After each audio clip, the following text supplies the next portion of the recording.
This is TWiT. They're also doing the Swift Student Challenge. So it's actually in Swift Playgrounds, I think. So you create a Swift Playground on the topic of your choice. Winners will get the highly coveted WWDC20 jacket and pin set. How else can we get that? I want that. Yeah. The Swift Student Challenge winners were actually announced, and it's over. The great thing about it was everybody won. It was 350 entrants and 350 people won, which I thought was really sweet. Oh, that's really great. This is it's also a little bit like a big treasure hunt, and then we find out, the prize was love. Like, come on. Well, think about this though, nice, Andy. but still, come on. Think about this. Usually, however many people attend WWDC get the jacket and pins, right? There are only 350 people with those jacket and pins, and it's those Swift Developer Challenge students. Like, they did win. They won something really cool. This is so cool. Do any of them take like a size 46 jacket? And do any of them need a few $100s right now? I'm sure one or two will go on eBay.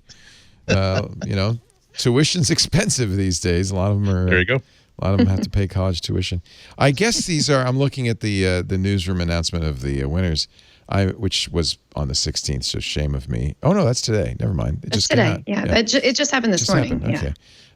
Are these the pins or I love the I love to code. I don't think we've seen the pins. I want the I love to code pin. That's really cool.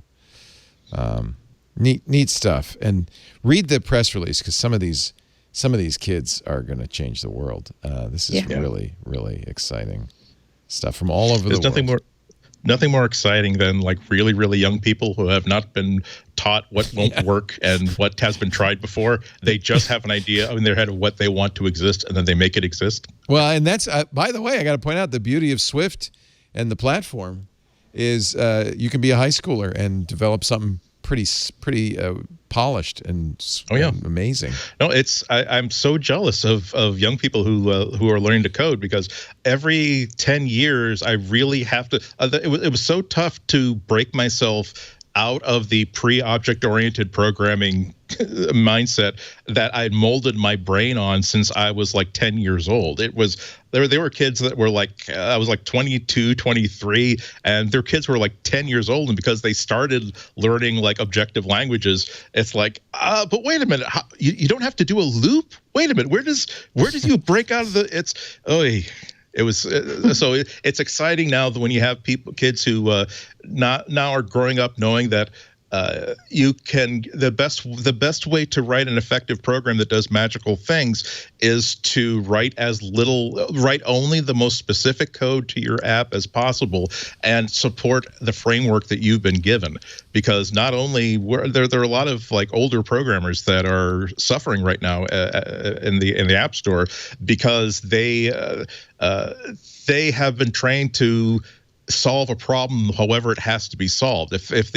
If the systems that Apple gives them for writing certain pieces of code doesn't work, they will find a way to work around it to make sure that their app does what they want. Whereas a younger developer is going to say, "Oh wow, well look, here's this brand new system for networking. I'm certainly going to use this stack. I'm not going to do any modifications to it. I'm not going to use the 10-year-old stack that I created myself, and because it's what our entire shop is based on."